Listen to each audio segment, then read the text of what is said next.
Welcome, everyone, to the long awaited return of everyone's favorite Power Rankings. This year, we're going back in black, and we're going to get a little strange here in our sixth season of Bad Company. I'm your Commissioner Nick, and here are the Power Rankings for Week 1. Number 12, Big Baller Beans. Beans is projected to be a long shot this year. There's got to be some leadership issues at the top of the franchise that's causing Andrew Luck and Shady to leave the team this early. This is not a good sign out of camp, and they're going to need to rely on Le'Veon Bell to be elite.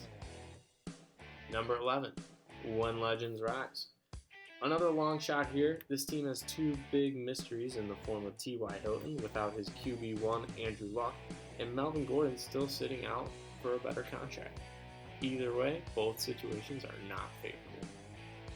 Number 10, Jerry Loves Pizza. Perhaps the biggest underdog in our league still ranks 10th, but the longer Gordon sits out, the higher this team can jump up. Can he get above 500 for the first time ever with a Week 1 win? We're going to have to see. Number 9, the Florida Stanleys. Probably the most likely of all the heavy long shots to make a run, this team has a favorable Week 1 matchup. I'm just not quite sold on the roster yet. Team Lance comes in at number 8. This team lacks some depth, but this ranking could be a floor for them. They're going to be tough to beat in all those gritty games in the middle of the season. This ranking 8th is going to be a low benchmark. Number 7, the Fake News Bears. Moving along into the middle tier of our teams, Brophy has an even matchup in Week 1, so it's going to be really important to get off on a good start. This team still needs a good running back in order to be considered elite. Number 6, the Todd Father. This team is going to live or die by Todd Gurley. If it's the Gurley of old, it could be a trip to the third straight conference championship. If he's unhealthy, this team could miss the playoffs entirely. Number 5, Team Never Lucky.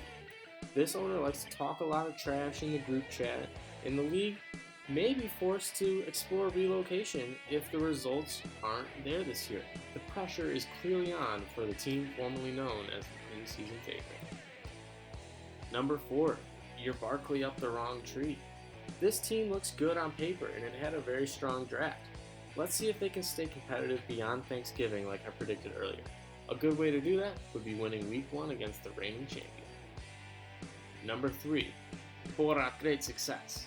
This team is not number 1. This team comes in at number 3. The fans have been dying for a winner here for years, but this could be the year. Once Ezekiel Elliott comes back, this team is going to be top to bottom, one of the best teams in the league. 3 is a good floor for them to start. Number 2, it's because of the implication. Kamara and McCaffrey should be able to put up 70 points a week, if not more, which would be great. So as long as the rest of the roster does something, this team should be fine. Number 1, it's the Catalina Wine Mixin. Listen, this team has some good young running backs, even though they're not in the best situations, like Mixon on a bad team and Michelle having a lot of running back issues in New England. This team is still good. They got DeAndre Hopkins, who's a really good wide receiver, and George Kittle, who's basically another wide receiver 1. Look out for the Catalina Wine Mixin. I'm sorry, it's the Catalina Wine Mixin. So here's our Week 1 predictions. We've got Team Never Lucky versus the Fake News Bears, and I've got the Fake News Bears coming out on top. Jerry Loves Pizza is going to go over 500 for the first time ever when he faces When Legends Rise. Big Baller Beans is going to come up short against the Florida Stanleys. And the Catalina Wine Mixin is going to come up with a win against the Todd Father here in Week 1. And Borat Great Success will defeat Team Lance. And for the primetime game, we've got a battle of Isidorzak brothers. It's because of the implication versus your Barkley up the wrong tree. Brad owns the head-to-head matchup throughout the years, going 6-3 all time. Both teams have good running backs, but the rest of the lineup kind of falls down there talent-wise. And for the commissioner's headgear selection, let's take a look at the panel. He's going to go with the implication. How could you not go with the implication? He's 5-0 all-time in Week 1. Why would it change here? He's got Kamara and McCaffrey.